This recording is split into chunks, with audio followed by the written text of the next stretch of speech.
system caters to your distance learning and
see, all your distance learning needs are here in vSmart School. Packed with curriculum-aligned content, learners' progress reporting, and ebooks that are AR ready, vSmart School goes beyond the traditional classroom experience. The good news is, you can also enjoy the vSmart School experience without the internet connection through its mobile app. Downloadable from Google Play Store and Apple App Store. So what are you waiting for? Start your virtual classroom with vSmart School.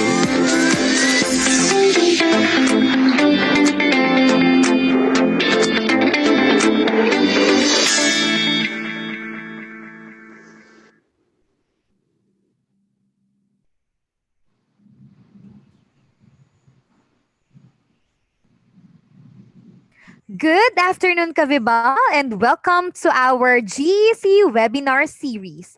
For today's discussion, our topic would be on the role of general education courses in the development of social responsibility. Before we begin, take note of the following reminders. Make sure you are registered to the webinar to have your e-certificate of participation.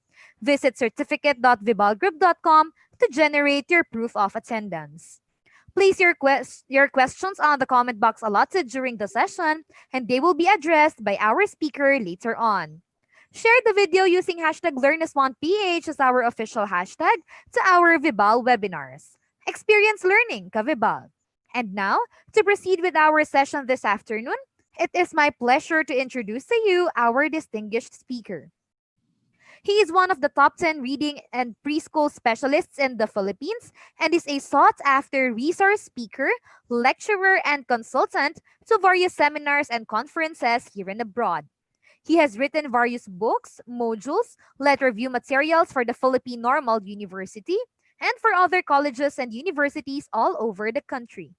He graduated with a Bachelor of Early Childhood Education degree, cum laude, and a certificate in reading specialization, recipient of Service and Leadership Award. He received his Master of Arts in Teaching with specialization in reading at the Philippine Normal University, outstanding reading graduate. He took his doctoral degree in reading education at the Philippine Normal University and took his doctoral in English Studies units at the University of Santo Tomas, Manila. And now, finishing his PhD in curriculum and instruction at the University Manila. While having all of these independent consultancy projects in DepEd and other private school associations in the country, he was serving the Sisters of Mary Schools, Philippine Administrative Research and Development Center as their academic and curriculum consultant and Vibal Group Incorporated education consultant. Without further ado, please all welcome our speaker for this afternoon, Brother Roderick M. Aguirre, PhD. Good afternoon, ladies and gentlemen. Welcome again to our week's webinar with Vibal. And here in Cavite, the weather is good. The sun is shining and the weather is hot. That's why this past 3 days have been riddled with migraine. To start with, I would like to share to you my PowerPoint presentation of the topic assigned to me today. And my topic is all about the role of, let me flash that first. All right, the role of general education courses in the development of social responsibility. And this is more of focusing on developing citizenship through social inquiry approach. So I'll be introducing here one approach that I have been using when I was teaching before, and then the ones that I suggest to the schools that I handle as their consultant. And it works really well in helping our students become more active in their learning, not just acquiring knowledge, but at the same time being able to utilize this knowledge gained inside the classroom to prolific use of thinking of possible solutions to certain issues in society and involving themselves actively in mitigating whatever problems society has at the moment. So I'll be introducing my theoretical foundation for my discussion. So from this week on, I'll be discussing what theory I base my discussion on, so that at least we will be grounded on one philosophy. And when we talk about it, it will be based on that certain theory and certain belief system. Otherwise, your comments, your thoughts, your ideas about the topic I'll be presenting would be totally acceptable, and everything would be just right. But for the sake of discussion, we'll be focusing more on situating our discussion on a certain theoretical background. So my outline for today, as usual, what I do is always formulate questions.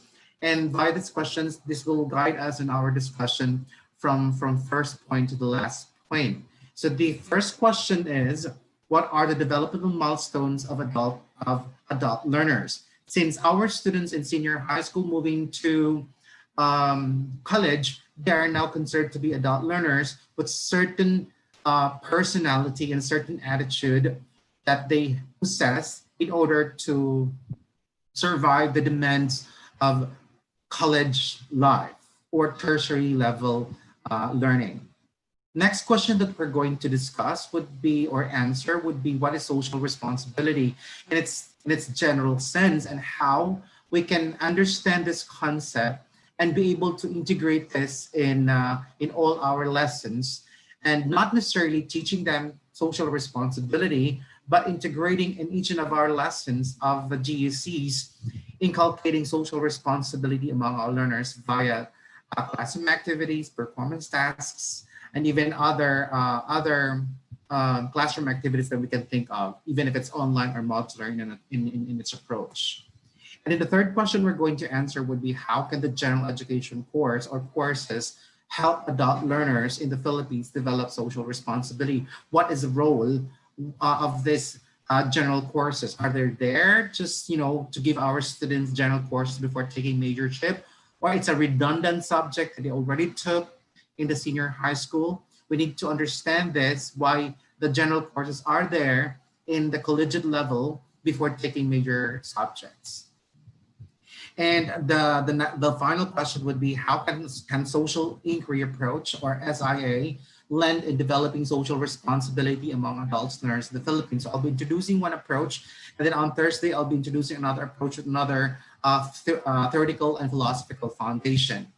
This afternoon, I'll be using Erik Erikson's psychosocial theory in the development of personality across social stages or developmental stages, in helping us understand where our students are right now as an adult learner, where they come from, and what are we supposed to do during their college days, and with the help of the GECs, of course, and how we can help them become more confident and more independent learners, but at the same time, they become more involved in our society, hence thereby developing social responsibility.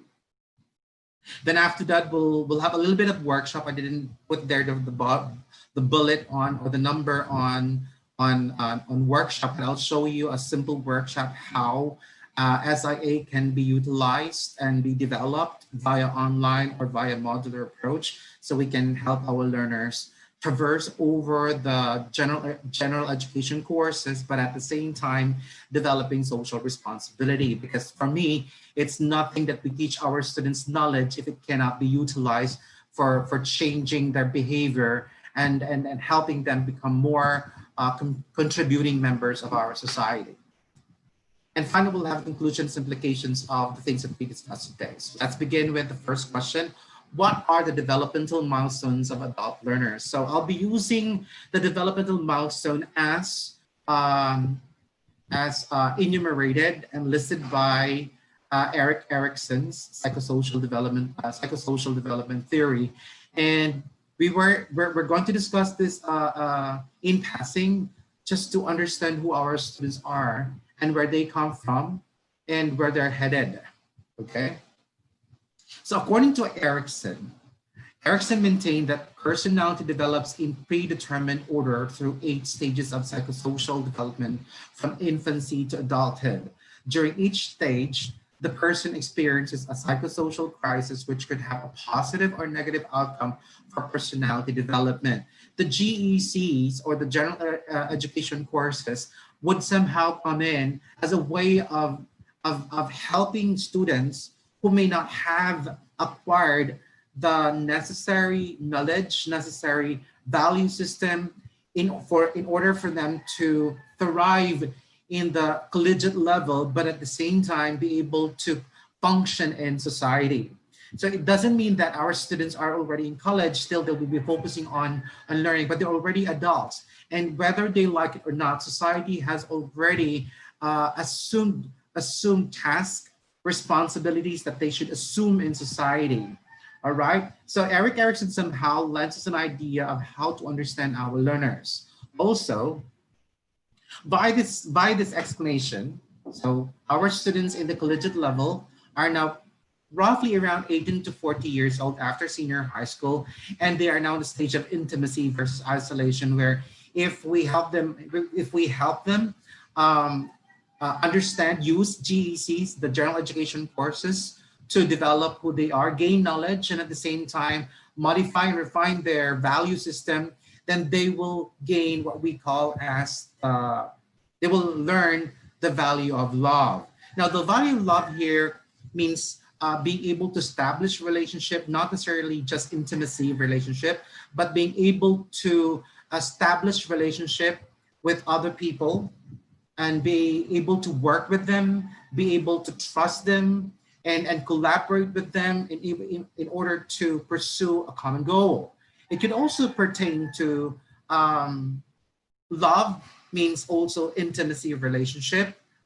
But remember, not all would be able to have that kind of relationship, but nonetheless, it could be one of those relations. But the idea there is that they are able to have idea of love, being able to establish relationship, close relationship, a close bond relationship with people that they trust, people that they believe in, they share the same goals, and be able to come up to work together for a common goal. But remember, before they enter in the stage of adolescent or the stage of intimacy versus isolation, they come from several stages before. They started at home with trust versus mistrust, where they hopefully acquired and gained the value of hope or trust. And then, of course, as they progress in life, they will now go through autonomy versus shame. If family would allow them to explore the environment, play, and then explore their abilities and capabilities and what they are capable of and not capable of, then the students are able to develop autonomy and thereby acquiring also the value of will. Means they do things because they know and they can do it. Next would be initiative versus guilt. Now, as they progress through 3 to 5 years approximately, our students now are now ready to enter, is now getting ready to enter formal education, but they're still at home mostly at the time. And this time, kids center on play and games and socialization with the age group. And because they want and have established schedules at home, and then they get to know that they have a purpose. All right. If they are trained at home to do things at certain times, certain things that they can do at a certain because of their age level, and they're allowed to play, and then based on their play, they are able to do certain tasks on their own, and then kids develop a sense of purpose. All right. That's why I have that icon, knowing where to go, purpose. Then as they enter school, they now learn academic things formally, concepts formally at school, and that's why they get to learn to be independent. And that's now industry versus inferiority, and that's where they learn the competencies. And if students learn a lot and teachers support their learning via, of course, their learning styles and supporting them to migrate from their own personal learning style to other learning styles that may be applicable to various situations that they will face with later on, students feel competent in doing things on their own. And then as they progress to 12 years old to 18 years old, they will now have identity versus role confusion. As they socialize even more to their age group and to their peers, they're able to acquire the value of fidelity. Fidelity here focuses more on locking on responsibility and somehow getting an idea of their roles in their family, roles at school, and a role of who they want to be in society. Now, if all of this are taken care of, it is easy for us to handle students in the collegiate level. They will be considered as students who have purpose in life, students they know what they want in life, but students who did not go through positive reinforcement and positive scaffolding from the society they come from, the family they come from, I think we have a lot of students who will be struggling so much on the collegiate level. And I think the K-12 program is designed in such a way that all of this, the stages of psychosocial development are somehow met. But remember, as teachers, we need to develop this values, hope, will. Next would be purpose, competence, and fidelity among our students via the materials that they'll be using. And then finally, our way of helping our students during the collegiate level is for them to move on to the next stage, which is generativity versus stagnation. That's about approximately 4 to 5 years old. So, and moving towards, of course, ego integrity versus despair. Now, in generativity versus stagnation, once our students are, learn to establish relationship with other people, students now have a feeling of generativity. Hence, they have more care to other people and the environment that surrounds them. And then once they have that, it's easy for them to transition to the next stage, which is ego integrity versus despair, where they acquire the value of wisdom. So they look back in their lives and then reminisce the things that they have done, and they do not have regrets, the what ifs, and then they continue on with trying to get some mentees and helping the kids become better individuals because they went through psychosocial development in a positive and with scaffolds from the different members of society. Now, you will observe that the three stages, trust versus mistrust, autonomy versus shame, initiative versus guilt, are, are situated at home. So most of the responsibility of helping our students in the college level become who they are is mostly, and its foundation would come from their experiences at home. That's why it's very important for parents right now to have active participation in the rearing and the development of their children, especially from 0 to 5 years old. But as students enter formal school, there will be two stages that would be developed there, or that they will encounter. We have industry versus inferiority and identity versus role confusion. Now, the parents now have support, additional support to the development of their children. They have now the teachers, and as they move up to the ladder, there will be other supports. That would be the peers that they socialize with, their barcadas, quote unquote. All right, and then eventually, once they graduate from college, and they know what to do, and they chose the right course that they feel like they will have fun and at the same time earn what they're supposed to earn. I mean, the target income that they want. They will now move on to becoming more contributing members of society if all is done well. All right. So let's just focus on intimacy versus isolation, with the idea that our students came from a family and came from basic education where all is taken care of well. That's the premise I'm coming from. But if our students are, coming from faulty experiences, I think it's our experience, our job as a teacher in the college level to develop all of this would be more of remediation, okay, remediation. But of course, more often than not, we do not know our students well.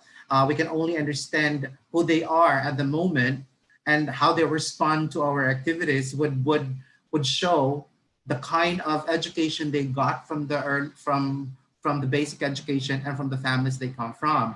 And that's where we get to know who they are. And alas, we only have 2 quarters with them and would not suffice to remediate all of the things. That's why what I'm trying to say here is that education is a synergy of efforts from the home to school, and then of course to the college life. Now, Erik Erikson, these crises are of a psychosocial nature because they involve psychological needs of the individual in the brain conflicting with the needs of society. So how we help our students develop certain knowledge base, certain value system is based on their interaction to society. So if we could involve society in the development of our plans in of our subject areas, it would be best because it will address what our students are supposed to go through in that certain developmental stage. It cannot be just pure knowledge. It has to be knowledge with society, knowledge as used in society. Because psychosocial, again, as defined, as explained by Erik Erikson, is needs individual, the psychological needs of the individual, and the conflicting with the needs of society. Like, this is what you're teaching right now, but the society does not show this way. How do you adjust to it? How do you conform to it? Or what are the things you can do, whether to go with the flow or be a catalyst of change in society? Now, we're done with the theoretical foundation. What we're looking at here is that our students in the college level is a conglomeration of stages that they went through from birth up to 18 years old. All right, and that would be family and the basic education. So if I'm a college professor, I have a lot of people to blame if my students at college level are not behaving as they supposed to behave as college students. All right, but nonetheless, it does not mean that as their professor or as their mentee or mentor, I will just treat them differently, or I will not address their needs. Nonetheless, knowing who they are, right now, that's why knowing who they are, using this theoretical foundation, we will now be able to address such situations. And my way of addressing this when I was in college, when I was teaching in college, was to use social inquiry approach. I would always utilize questions, because to attack, if we want to change the behavior of our students, we need to modify their belief system. That's how I see it. You cannot change their actions. You cannot change their actuations if you do not attack their belief system. And the belief system is a combination of knowledge and value system at the same time. You cannot separate knowledge with the value system. It should come together. You don't want students who are intelligent but do not have a good values foundation. You don't want students who are value laden and yet lacks in knowledge to somehow effect change in society. You need both knowledge and at the same time value system to be able to be active members of society. So let's answer the question now: what is social responsibility, for us to understand the concept and better plan and teach the concept to our learners. So in general, social responsibility is an ethical theory in which individuals are accountable for fulfilling their civic duty, and the actions of an individual must benefit the whole of the society.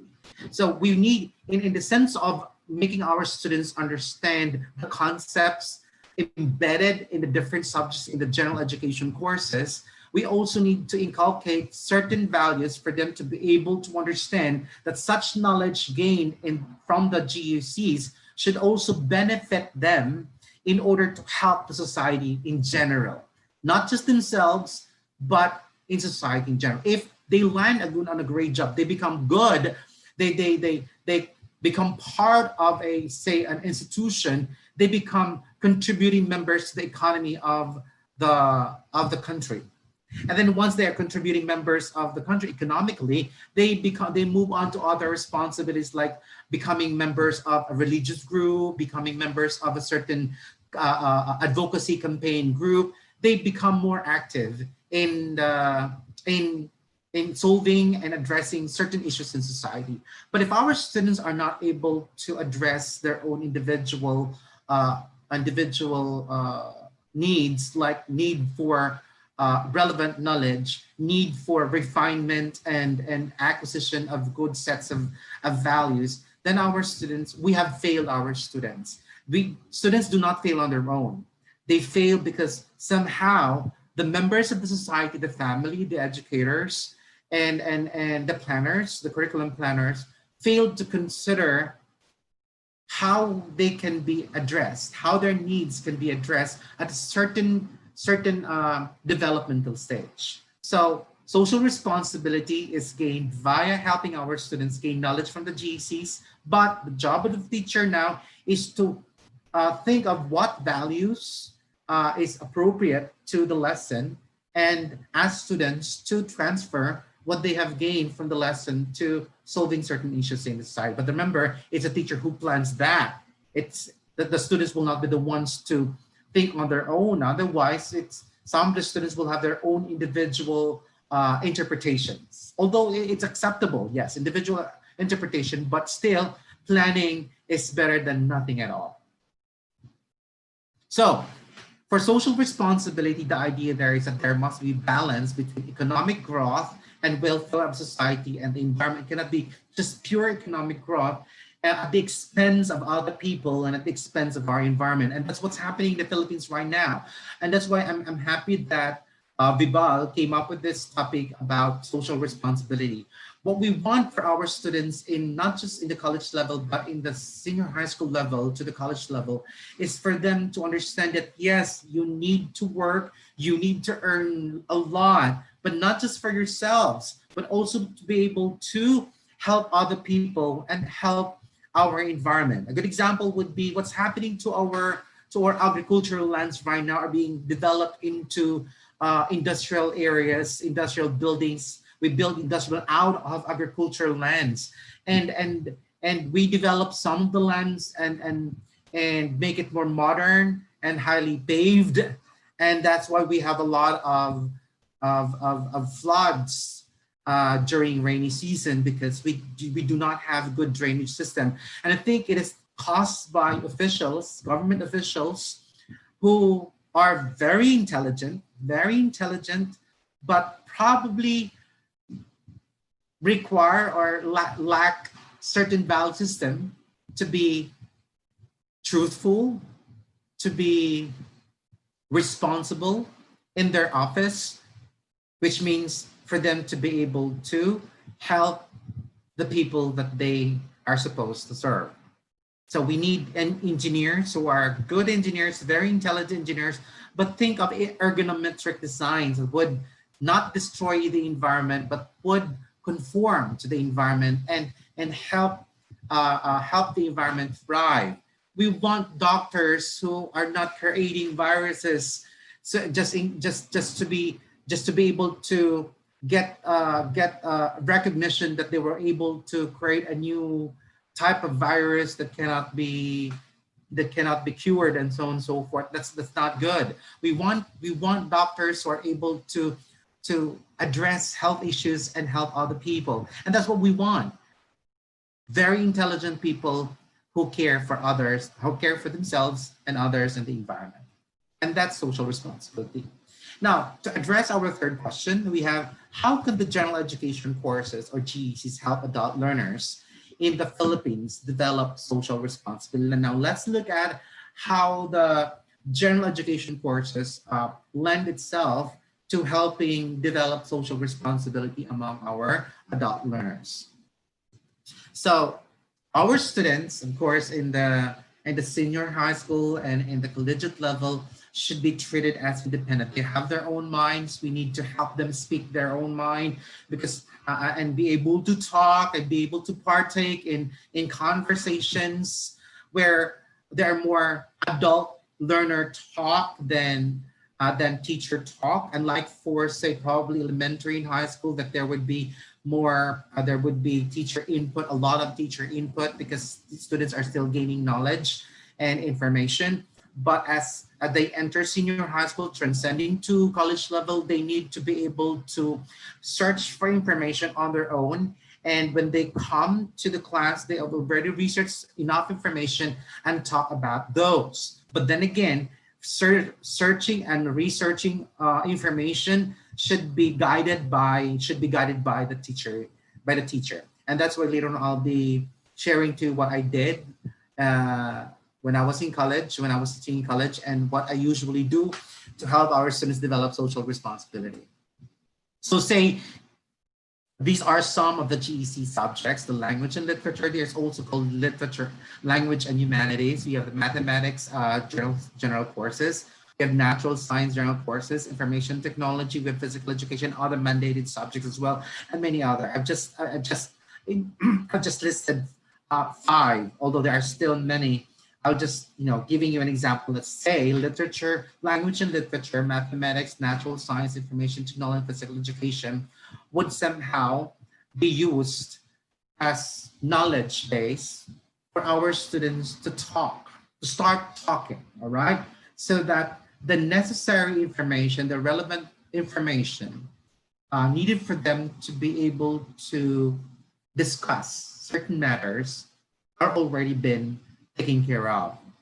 For me, it is not, it is futile for a class, whether it's online, whether it's face-to-face, to happen if the students have not researched in advance or read in advance information relevant to what we're supposed to be discussing today. So we need, as teachers of adult learners in the Philippines, we must start treating our adult learners as adults who are individuals.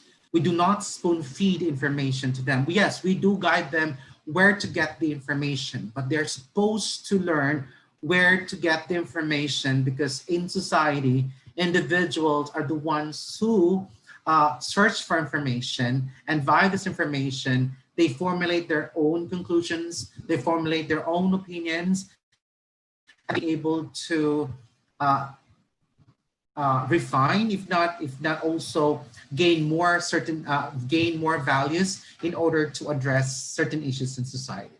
So these subjects, the GEC subjects, are really important subjects in college before taking major subjects, so that somehow we refine the attitude and the mentality of our students towards themselves, towards others, and towards society. We're supposed to help them become more adult than than early childhood, or from late childhood to adolescent to adulthood. So it's a transition for them that, hey, you have to take things seriously right now. If way back when you were still in elementary and junior high school, you take matters like most of it would be just, for fun and all. Yes, you can still have fun right now, but things are more serious. As an adult, you are expected to have to play a role in society. And when we think of examples, say for language and literature, we need to think of an example situating our students in certain issues where language and literature is at the fore. A good example would be right now is the Congress is now having discussions on uh, to eradicate or to how do you call that? To oust, I think oust for the president. They're writing a bill that would stop the bill on the use of mother tongue, multilingual education centering on the use of the mother tongue. They want to abolish, there you go, the word. They want to abolish that law on the use of mother tongue, because according to their research, it is not helping our students, in the learning process. Well, my point here is that it's an issue right now. So if we want language and literature, we can discuss, say whatever that, let's say our topic there is on language acquisition, second language acquisition, and so on and so forth. We may want our students to, you may want as a teacher to use that issue in the lesson, and then use the input as basis for students to be informed in their opinion, instead of coming up with their own opinions without proper basis in coming up with their own decisions, given the issue. And that's what we want. But remember, it's not just knowledge. It must be also certain value system, because the value system here is we would like our students not only to see that the things that they're gonna do would only gain certain few people in society, but what they should think would be the common good of the Filipino people. So at that point, the GECs are designed in such a way that it helps our students gain the necessary knowledge, that's the icon, the brain, and the necessary and refinement of their value system in order for them to have better relationship with God. Now, the God here does not necessarily mean Catholic faith. We're talking about here faith per se, where they hang on to their faith, be it it's Islamic faith, be it Catholic faith. It could be what are religious that we have? Bible Baptist, Mormons. We have the Reformist, or we have the Aglipay churches. Whatever religion our students have, we don't quarrel with their religion for as long as we help them in the subjects, help them strengthen their relationship with their faith. The God there pertains to faith.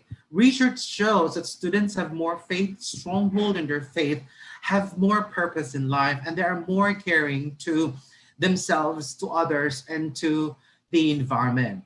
So this is the focus of our discussion.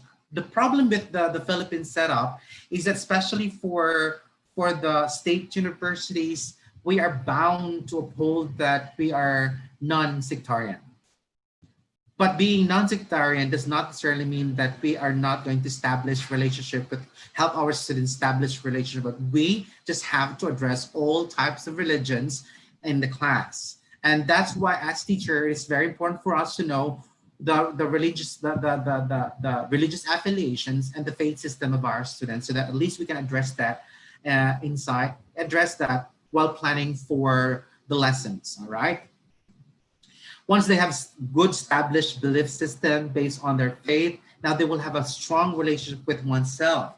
Our job, our responsibility in using the of using the GCs is also to help our students understand who they are and be comfortable of what they're capable of, and things that they're not capable of. But if there are things that they're not capable of, perhaps via this, they will be able to compensate for those that they were not able to hone when they were in elementary and high school. Just in my case, when I was in elementary and high school, I struggled so much in mathematics. And when I was taking my biology at the University of the Philippines, Diliman, I struggled. The mathematics subject was so difficult for me.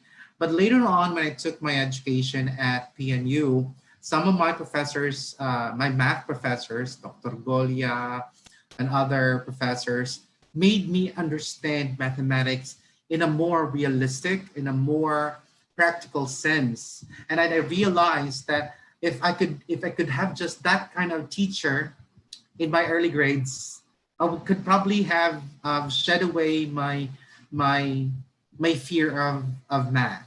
But again, it was not too late, because somehow my college professor at PNU helped me overcome my fear of mathematics and my weaknesses in math. And that's why somehow, I'm not saying I'm good at it, but I'm functional at it. Okay, so one way or the other, that's why math is still there. Not because that it's a remediation. Well, in my case, it was a remediation, but at the same time, it was a confirmation and refinement that I can be good in mathematics. Right? So relationship with oneself, it helps our students refine and reacquire things that they may have forgotten in the basic education, and help them recall this and be able to use this knowledge as basis for learning other major subjects. And next will be relationship with others. And because of this subject area, again, it is basis for them to be able to collaborate with other people, especially information technology right now is prolific. And via this, they will be able to collaborate with their peers and be able to do something collaboratively for the good of others and for the environment. And of course, finally, we have relationship with the environment. Of course, we need our students right now to take care of our environment, and it's not getting any better. Our environment we only have one planet Earth, and we need to teach our students that our resources are not limited, are not unlimited. They are limited. Of course, there are limited resources, that we need to help our students, somehow think of alternative resources. Also, at the same time, addressing certain environmental issues that have been there in our society for decades, and people struggled to address certain these problems. So the GECs somehow help our students establish all of this type of relationship, these personalities, the relationship with God, relationship with self, relationship with others, and relationship with the environment. So here, teachers need to understand handling the subjects in senior high school and handling the subjects for the GECs in the collegiate level is for them to think that how can I deliver? How will I be able to deliver these GECs in the sense that I will help my students establish relationship with their faith and understand who they are, relationship with the self, and be able to collaborate with others, relationship with others, and use this knowledge in order to address certain issues in society and the community and the environment in general. So this is more of the design for the collegiate level, more of thinking of our students who are more active knowledge consumers, and using this knowledge to be able to become catalyst of change in society. So, to summarize the answer to the question of how can GECs develop among our adult learners in the Philippines social responsibility, is that the general education, as teachers, the general education courses, I would also include the subjects and the core subjects in the senior high school should not be only viewed as remedial subjects. Again, should not only be viewed.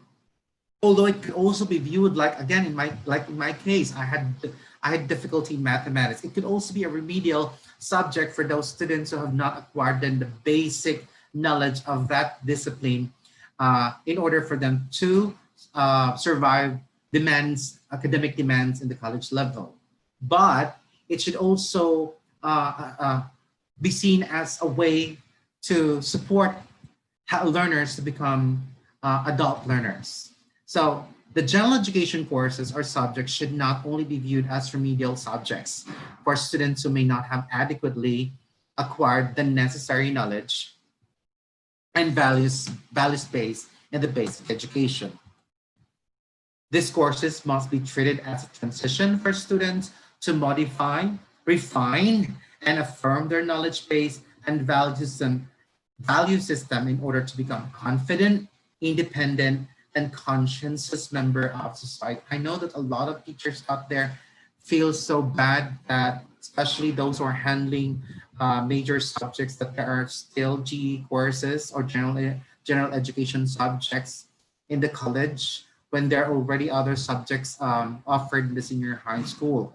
So let us not see these subjects as a hindrance for students to learn the majorship or the major subject, but it's a more of an offering in the college level so that our students become more prepared in facing not just the demands of the academic demands of the university or the college, but also the demands of the society of the university and the college and the society outside that institution, because our students are now contributing members or adult learners in our society. So how can social inquiry approach? This is an approach that I've been using as I led the development, the developing social responsibility among adult learners in the Philippines. So this is what I want to introduce. The question is, how do we use GECs and in what way? So I'm introducing to you social inquiry approach. I know a lot of you are well versed with inquiry-based approach. The social inquiry approach is a more refined, a more specific type of inquiry approach to teaching. It utilizes certain social issues and using it as a platform of other discussions, of discussions in the lessons in the general education courses.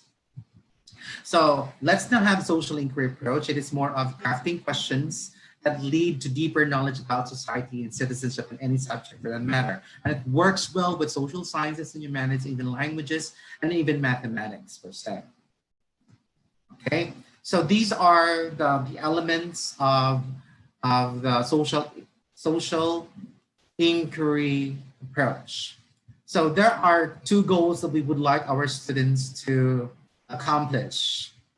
We want them to gain information, but at the same time be able to transform this information into citizenship goals.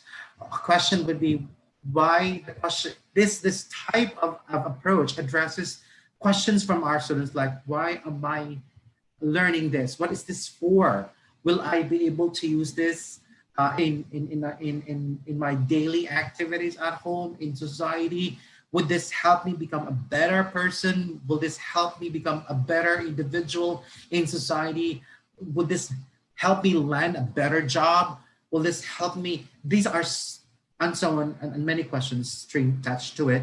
And this approach, one way or the other, help address these questions from our students. So first the informational goals, and then help our students from these informational goals and transform that so that they, gain citizenship, ownership of information, and use that to become more active individuals. So here, instead of providing students information, okay, instead of providing with the information, like in elementary and high school perhaps, what we do is we help them find out information. I remember remember my professors before in college, they would give us a syllabus and then required readings and then read that in advance. And then there will be a schedule as to the information that we were supposed to read, to have topics that we should have read and researched, so that when during that schedule, we will be able to contribute to, and mostly the teachers would be using questions instead of, instead of the teacher discussing about information. Well, basically lecturing. There's more of a discussion using questions. So our teachers then would give us a dot guide, but the syllabus now would be what I use would be questions. All right, and some of the questions would be help my students to transform this information to exploring the values and perspectives. So I will not have only just questions, asking questions about certain relevant information that they will gain from the subject, but also integrating questions that would somehow help them look into themselves and question whether their value system is appropriate or needs refinement, or it's a confirmation of somehow affirms what they already believe in. So we need to have questions not just on information, but also exploring their values and perspectives. So we cannot do that if we do not have issues. All right. So we have here also considering responses and decisions. Like, so with the issue system that we have, we can now ask students to focus on how will they decide, knowing this now after the lesson, you know all these facts, you know all of this information. How will you now be a person if you are put in this situation? So when we empathizing, I think empathizing, helping our students to empathize and coming up with empathize, but it's a difficult task because you need to come up again with a situation, all right? And then we have what we call as so what, now what questions. The so what, now what questions somehow deepens the student's understanding of their own decisions and their answers. Like if they answer like, question would be, if you were the president of the Philippines and you were faced with the same situation of the pandemic, would you impose general GEC, that's a general GCQ, general community quarantine? Will you impose general community quarantine? Why or why not? And then if the student answers, no, I wouldn't do that. No, I would not impose general community quarantine. I would do this, blah blah blah. And then so what? What are your bases for doing that? Do you have? So the job of the teacher during discussion is that it starts with a question, the students answer, and the answer of the students will be now contested by the teacher by coming up with questions that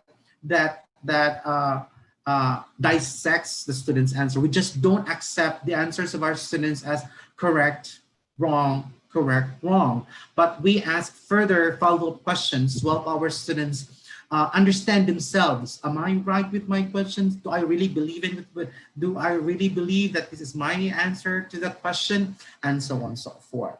So the teacher here is not confirming per se what's right and what's wrong, but helping students understand who they are, understand their knowledge base and how they're going to use it in certain social situations. So here are some of the learning outcomes of the SIA or social inquiry approach. We start with helping our students gain information-based outcomes. I've always been an advocate of teachers requiring students to have research time. A lot of students right now they're really intelligent. I cannot discount that. Our students in the current generation, they are really intelligent. It's just that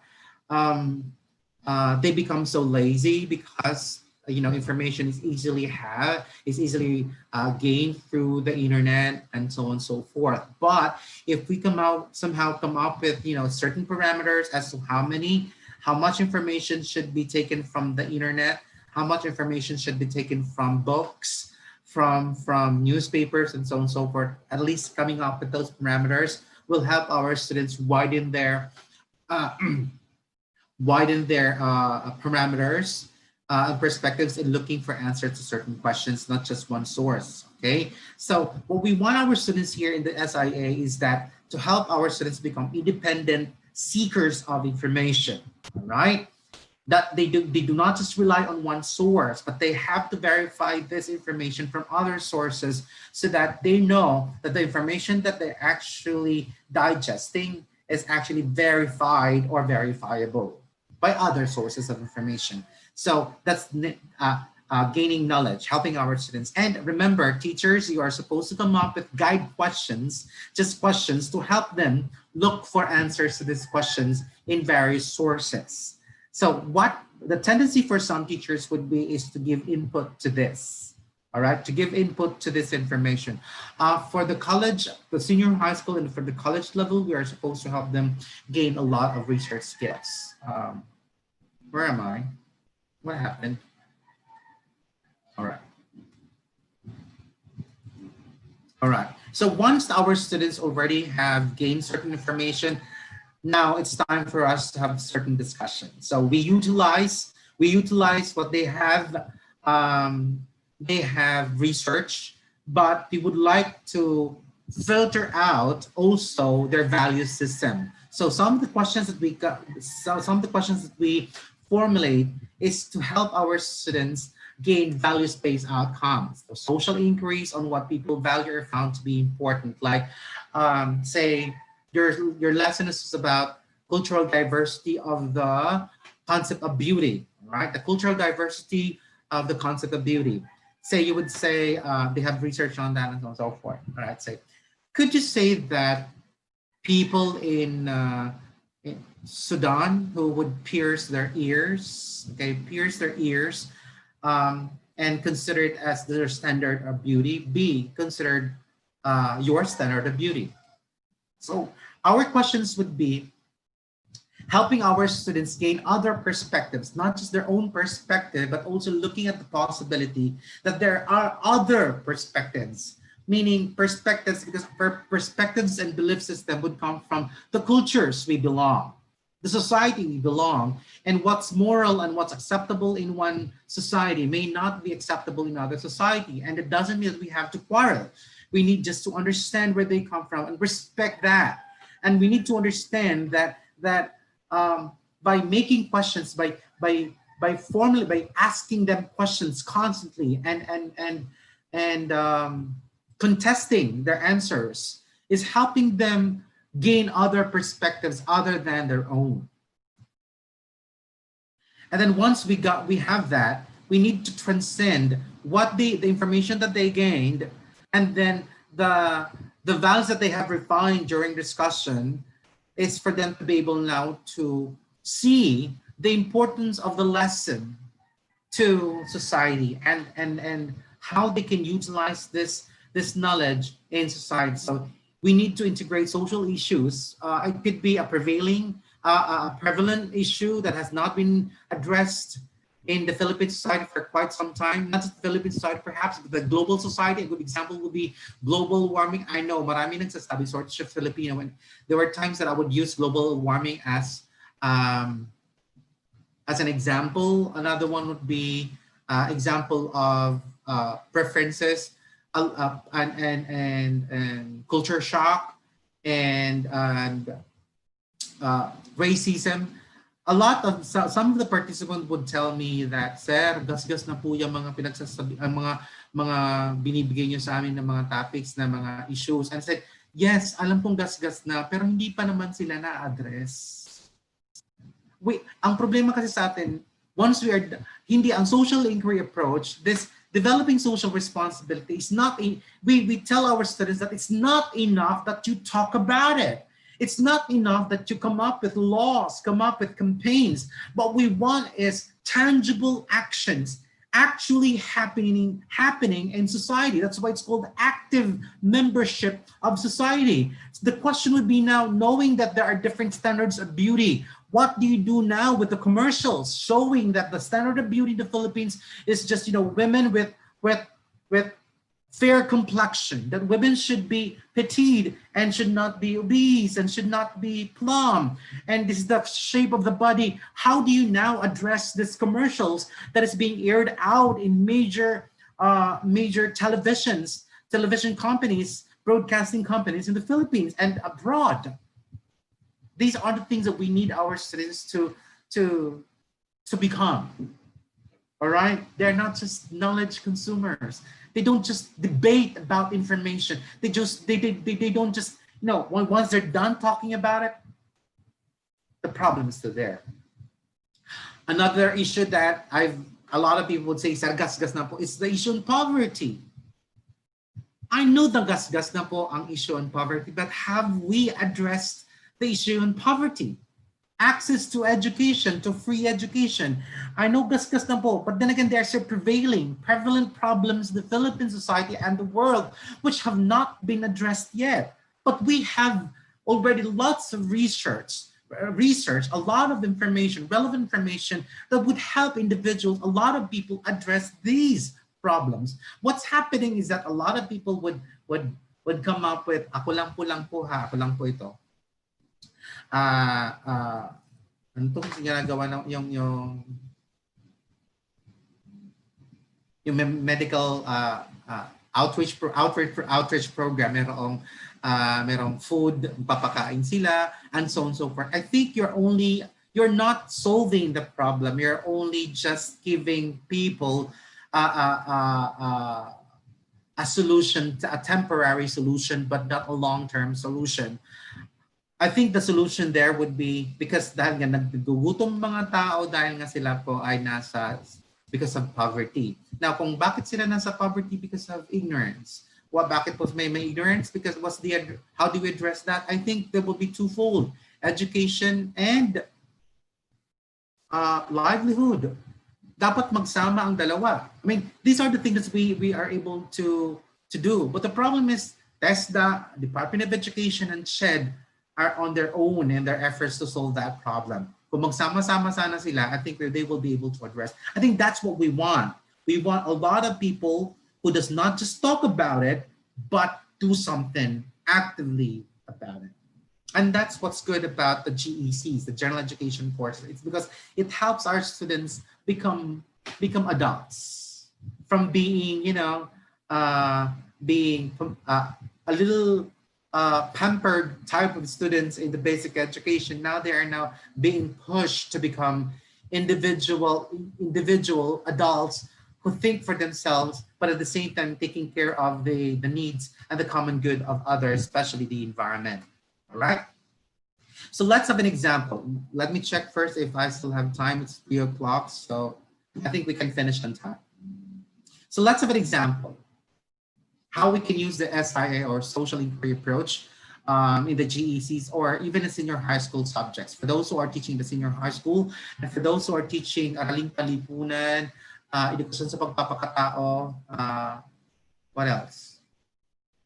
Probably mathematics also in the basic education, but the GECs, social inquiry approach is a really good approach to develop social responsibility. Say our lesson for language and humanities is on nonverbal communication. All right. So as a teacher, I would plan out, help my students gain information. Remember that the first thing that we need to fulfill that social inquiry approach to help our students develop social responsibility is for us to formulate questions to help them find information, to find out information and research. Okay.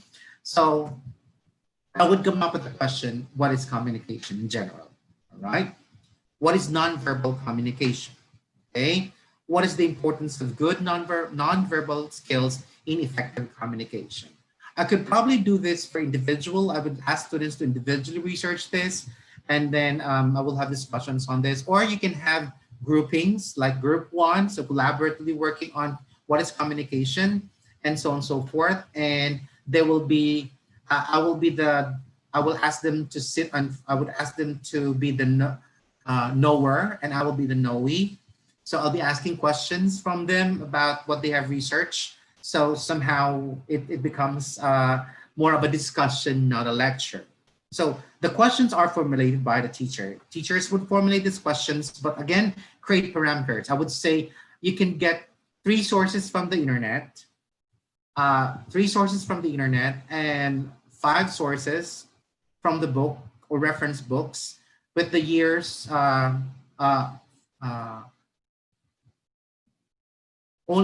I think we're using for, I think the CHED is requiring us to have 5 years, like from the year now to previous, so it would be 5 years. Um, so if it's 2020, that would be, the reference should be copyright was published from 2016 to 2020 or 2017 or 2020 most current. So 2016 and so on.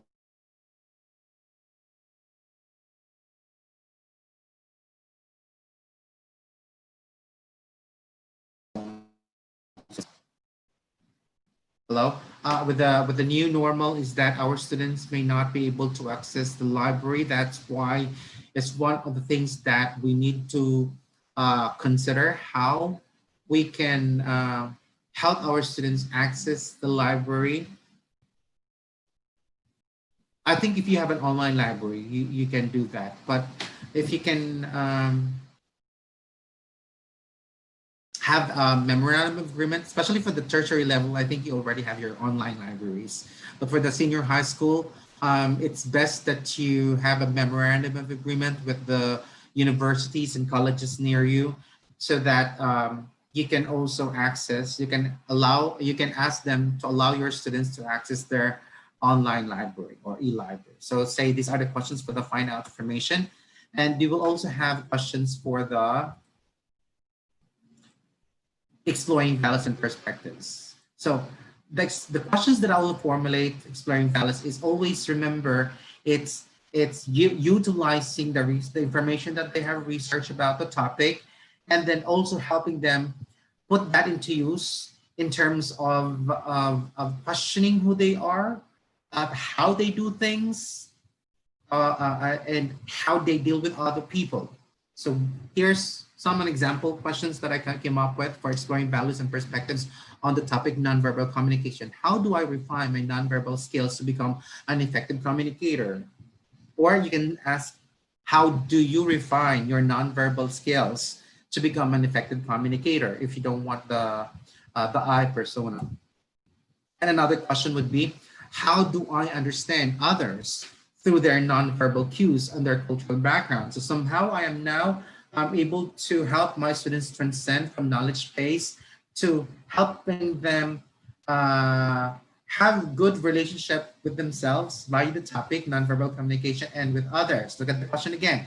How do I refine my nonverbal skills to become an effective communicator? I think they can have that. They can refine their value system on the use of nonverbal communication, because I have a question on what is the importance of good nonverbal skills in effective communication. I guess that knowledge base will help them somehow investigate their own value system. And how do I understand others through their nonverbal cues and their cultural backgrounds is helping our students understand others. And I added cultural backgrounds, others because of other perspectives. So not just others within their own particular culture and society, but also the perspective of other people in other social, in other society with different cultures.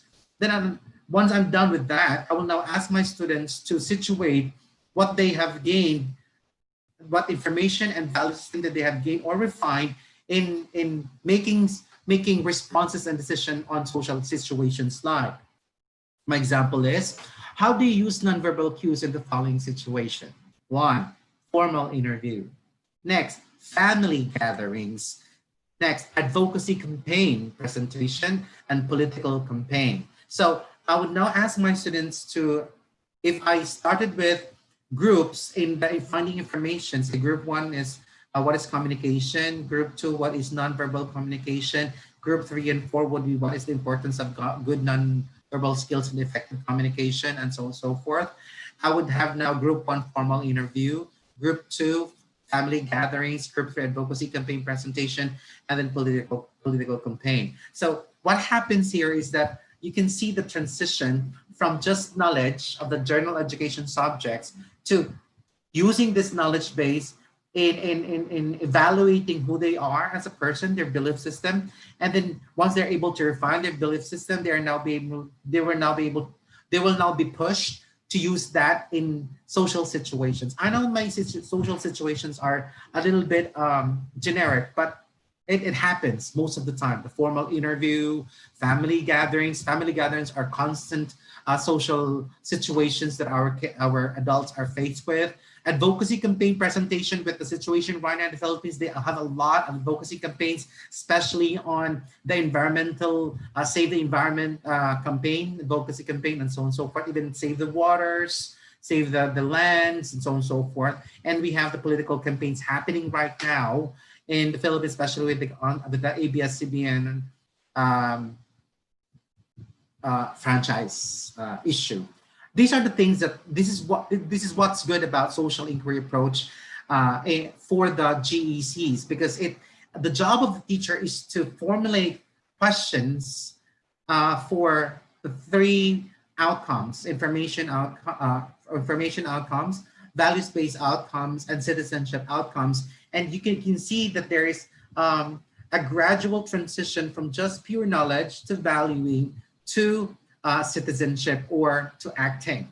This would help our students think. Okay, remember Erik Erikson. There would be no change of students' social behavior if their mindset is not developed or is not refined. So in this type of approach, via the questions, we refine our students' thoughts. And once their thoughts are refined, affirmed, modified, their value system and the way they would act and interact with other people would be greatly affected and changed as well. And via that, we are, whether we like it or not, we are now helping our students gain and acquire social responsibility without just talking about social responsibility. So social responsibility via social inquiry approach is highly integrated in its design. Okay, so I would like to give you some more examples, but I don't have enough time. I would like to entertain questions from the people out there. So at this point, Kia, I think I'm ready to entertain questions and entertain questions and answer these questions as honest as possible as I can. Yes, Kia. Hi, Brother Ricky. Good afternoon. And we now have... Yes po, we now have here questions from our viewers. First question po is from Miss Karen Brinas. Good PM po, sir. How can we develop competence in ethical and moral reasoning and action? Again, I didn't get that. Sorry. How can we develop competence in ethical and moral reasoning and action? Thank you. Okay, yes. Actually, that would be my topic for Thursday, where I will discuss morality development among our students. Here is more of helping our students develop the most desirable personalities in order to become social responsible individuals. But nonetheless, it is good. Our students will to develop their idea of what's wrong, what's right, of morality is to come up with is helping them base it on their belief system. If we can come up with integration of stories with paradoxical stories. Paradoxical stories are stories or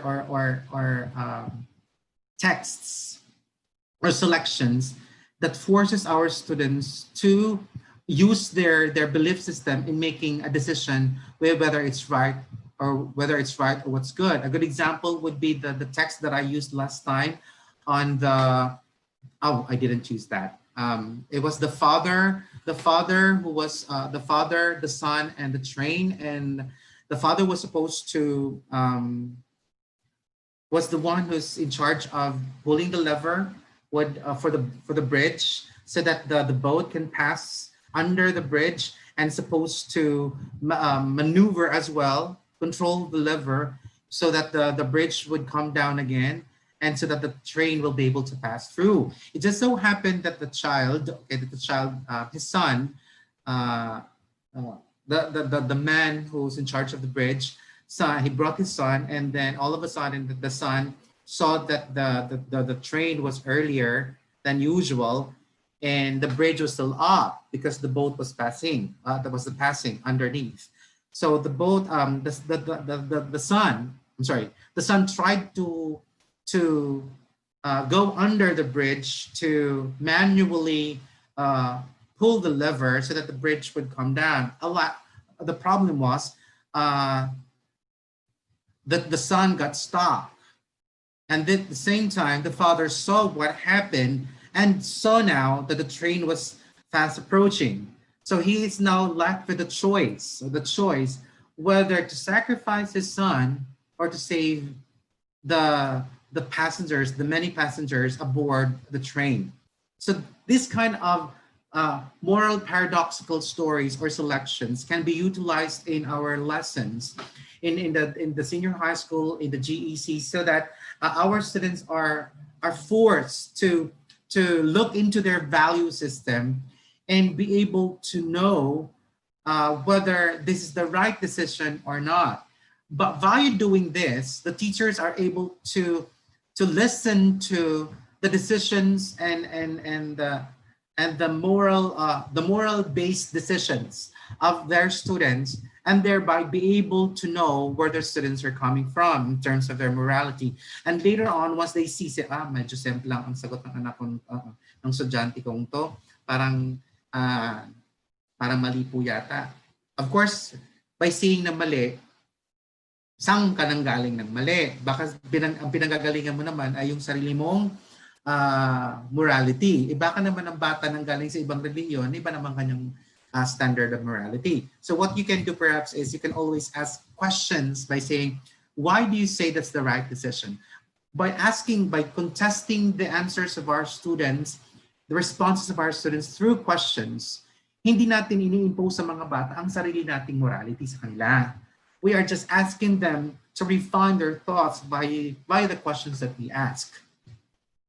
So my point, my summarize my answer to the question is that you will have to do a lot of research in looking for highly paradoxical moral paradox stories and selections, and there are a lot in the internet. I have a collection of it, but you don't have to get my collection. All you have to do is go to Google what's called as moral paradox. Moral paradox stories and selections. So there are also for science about cloning, there are selections on it. There's also stories for history and so on and so forth. So you can use this to help students analyze their own morality. Although I will have a discussion on morality development next Thursday because I'll be using a different foundation. Today I use Erik Erikson psychosocial, meaning we would like to help our students become active by modifying their thoughts and modify their actions by refining their thoughts. Now the morality is more deeper in discussion, and that would be my basis for my discussion next time when I discuss the moral development theory of Abraham Maslow. It's not Abraham Maslow, it's Kohlberg. It's Kohlberg on Thursday. So you may want to tune in so that I can answer specifically the questions with examples during my session on Thursday. Thank you very much. Thank you very much for that question. Okay, Brother Ricky, next question. We have here from Mr. Mark Descalzota. How can you say or measure that a student is socially responsible? Well, it depends on say the issue or the social task you gave them, and you create rubrics out of it. So say my task was on formal interview. All right, my formal interview. I think I have standards on the standards of social behavior, acceptable social behavior in an interview. What are the things I need to take care of protecting the rights of my interviewee as an interviewer? What do I do? So these are the things that one way or the other, the rubric system, the performance-based rubric system helps our students know whether their behavior or their actions are within what we call as socially acceptable standards on certain situations. So it is important that the task is clear. The task would determine the standards. Thank you. Okay po, then for our next question, This is from Miss Michelle Jean Mandriaga. How And, does inquiry approach be applicable to students with cognitive disabilities? oh, wow. Well, you'll have to come up with support supplementary materials. You have cognitive delay and all. I think you will have to modify your questions into a more simpler form. Like instead of having questions that they will research on, I think it will become now a teacher and student responsibility. So the teacher would have half, or depending on the gravity of the situation of your students. I think not all of your students have that problem, but if all of your students are within the SPED and that you're handling SPED and you're using social inquiry approach, I think most of the responsibility would be from the teacher. So instead of asking students to do all the research part, what you can do perhaps is that you will have more percentage of the research and then more of presenting it to the students, and then more of the valuing system. You can ask students to do a little bit of picture-based response. Like nakalagay dun sa questions ko na, how will you refine your verbal cues in communicating with others? So instead of just that question, meron kang mga pictures that would somehow help our students with their cognitive dissonance problem. So other ways of making it simpler would be support. Pwede naman din po natin gamitin ng mga videos for that.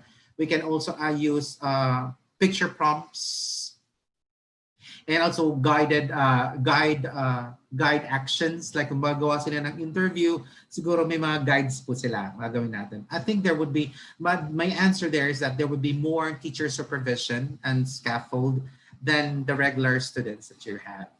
Nonetheless, it doesn't mean that you cannot use social inquiry approach. Medyo mas kailangan mo lang damihan ng responsibilidad.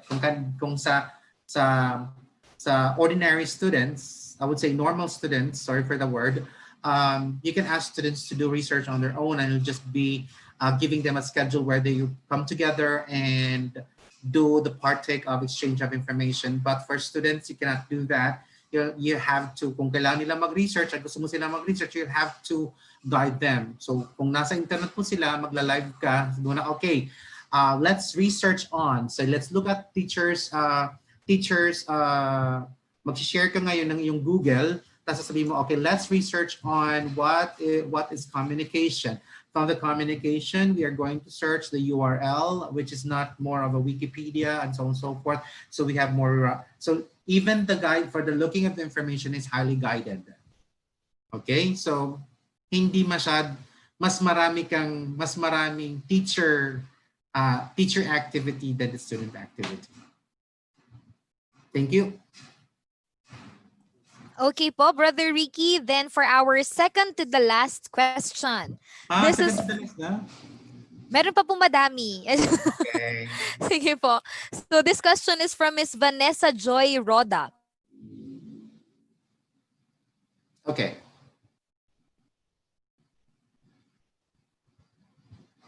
Kia, are you still there?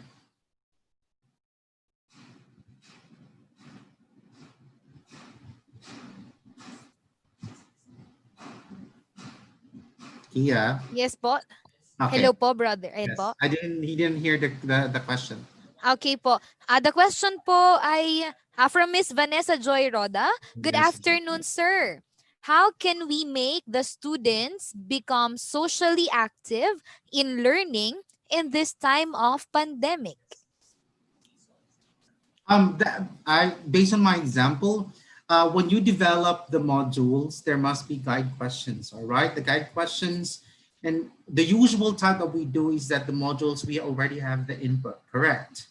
Instead of having the input, we can have guide questions there, and then we could probably help them look for the answers by, giving them examples of the links that they're supposed to visit, instead of, spoon feeding them the information and they just have to read it. That's more of a passive learning, not that goes against the social inquiry approach. what we can ask our students is that somehow we already have visited those websites or those URLs, so that students' information, but they're still the ones going to navigate and look for the answers to it. Sila pa rin magbabasa noon and look for the answers. Pero may guide questions ka pa rin. So kunwari, ang lesson mo nga, kunwari kaya is Araling Panlipunan, Monday ka, meron kang guide questions, naka-schedule sila na they're supposed to be researching on that. So si teacher, hindi naka-live. So nakaan lang sila, naka-modular lang muna sila, tapos mayroon silang internet because they're supposed to research. But then again, nasan nga po yung books? Ito po yung malaking, kasi kung research lang po, pwede nila i-research online. The problem with right now is on the access of the library. Kasi nga, especially for the senior high school, most of our private schools do not have online libraries. Although yung mga colleges po at universities po ngayon, meron na mga online libraries. May mga servers po sila, but I'm not saying all of them though. So the researching of the books would be difficult now. Yung ginawa sa amin, which I did not, ginagawa ko po nung college din, is that ako na yung merong dalamang libro. Okay? I circulated to my students. Nung dati, mga college students ko, yung mga grad school ko dati, I have sets of books already and I have it circulated to some of my students. Kaya lang ginawa ko po yun in advance. So these are the books that will be used for the whole duration of the school year. Tapos yun po ang, yun lang, magastos para sa mga magulang kasi they will have to photocopy it. Although, that's pirating po kasi bawal po mag-photocopy ng the whole book. Only, ang allowed lang po dapat parts of the book. But then again, I think it's YouTube that goes against copyright. Well, i-circulate lang po ang mga libro tapos makakapag-research po mga bata. And from the book, they just, research it and so on. So that could be a creative way of doing it. Pero kung si teacher din po ay wala pong sets of references, pero hindi po pwede yun kasi nga for teachers who are teaching in the senior high school and in the college level, they must have their own set of references. Okay? So that this will be their basis for students' research as well, and should also require the school to purchase all of the references that you have. Okay, so that's how I can answer that. For the online, it's easy because if it's live, what you can do perhaps is that before the live, you have already asked your students to do the research. As I've said again, dapat nakabigay na sa mga bata, nakagawa na ka ng syllabus, nakalagay ka na ng mga this week, ito yung mga topics natin and what are the questions you need to answer and the parameters of the sources of the information. The key there for the social inquiry approach for the new normal is for you to advance, to advance the points, the questions, the topics that students should be able to research in advance before the topic is discussed. Thank you. Thank you so much, Brother Ricky. And for our last question this afternoon, this is from Orly and Nino. The question, sir, is, what are the differences between the GEC College and GEC Secondary, talking about social responsibility? The GEC of college and the GEC of secondary. Wow, you're putting me in a very compromising situation, and we are on YouTube, and probably CHED and Department of Education is able to see my answer. There's a small difference of the core courses of the senior high school and of the GECs, of the general education courses of the some of it are repetitions though, only that in the college level there are more intensive discussion of the subject matter. Unlike for the senior high school subjects, there are more, the core subjects, it is more in general perspective. But if the teachers teaching the senior high school are specialists or those who are teaching in the college level, probably the approach that will do for the senior high school will be the way they do for college. So that there's now a problem with students who move from senior high school to college, and somehow they see a similarity of the subject they took from senior high school and the same subject are being taught in college. and students feel like there's a repetition of what was taught in senior high, especially if the subject was just taken in senior in grade 12 and they will take it on first year of college. A good example would be the physical education subjects. I'm not a member of the technical group who evaluated the disparity or the similarity of the core subjects of the senior high school and the subjects. But I would say that regardless of the similarity or huge difference, okay sana kung may difference talaga. Kahit kunwari na may kunwari lang ha, I would just say kunwari, magkapareho, pero dapat magkaiba po ng approach. Kasi dapat ang pagdating sa college na po, the subjects are supposed to help students become who they are in the discipline. So dapat nako-contextualize na siya. Halimbawa, oral communication. Halimbawa lang po, oral communication in the first year of college, the oral communication, tapos nursing po siya. Dapat ang kanyang contextualization ay oral communication, pero ang kanyang context po pang nursing, pang towards the majorship still. I think that's what I see the huge difference in the approach and the context of which the general education courses in college are treated as opposed to the core courses and the subjects in the senior high school. Thank you very much. Thank you so much, Brother Ricky, for answering the queries from our viewers. Now it's time for the conclusion and the implications. Thank you. Of course. I just have one statement for us to remind us of our responsibility and planning. I would just say that, wait, my slide's not working. Okay, there we go.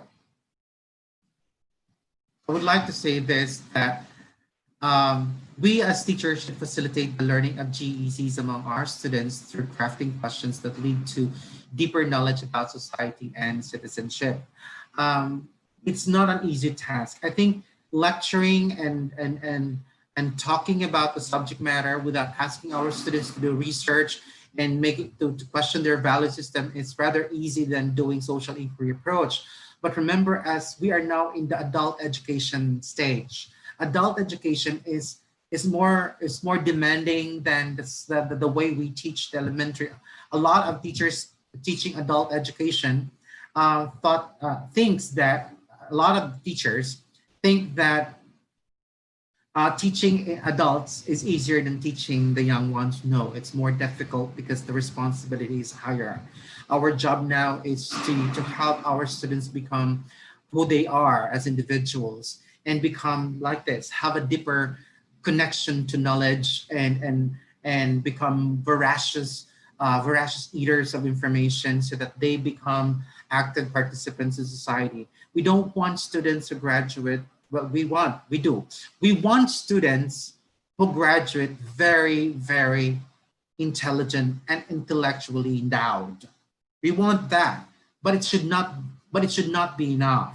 We want students who are intelligent and intellectual, but at the same time they have the heart and the will, okay, to move society, to move other people, to inspire people to do what's right and what's wrong. And I think educators have been doing that a lot. But the problem is, it's not consistent. Some teachers in the senior high school and the college level are using different approaches. If we could come up and unify certain approaches that develop social responsibility, okay, social responsibility, then we will be collectively helping our students become more responsible as a member of society. With that, I would like to thank everyone for tuning in and listening to me, and I hope I will see you on Thursday when I talk about developing morality. That would be more of developing morality and conscience through the GECs. And I will be introducing a different type of approach again that I've been effectively using, which I think some of my students would attest to that. I ask a lot of questions and which makes them think a lot. So I think I have that. I've been tagged as that, and I never was a terror teacher. I would always just ask difficult questions that makes them think a lot. That's why Dr. Tatlong Hari, my mentor, would always tell me, and that's what my mantra as a teacher is: think even if it hurts. Via asking questions, we ask our students to think even if it hurts them. Thank you very much and see you on Thursday. There we have it. In behalf of Ebal Group Incorporated, thank you so much, Brother Ricky Aguirre, for spending your Monday afternoon with us. And definitely, we will all be waiting for Thank Brother Ricky's next session on Thursday. Yes. And of course, thank you as well to all our Kavibal viewers who tuned in this afternoon. We're hoping to see you this week for the next series of our GEC webinar learning sessions. Once again, thank you so much and have a great day. Have a great week ahead.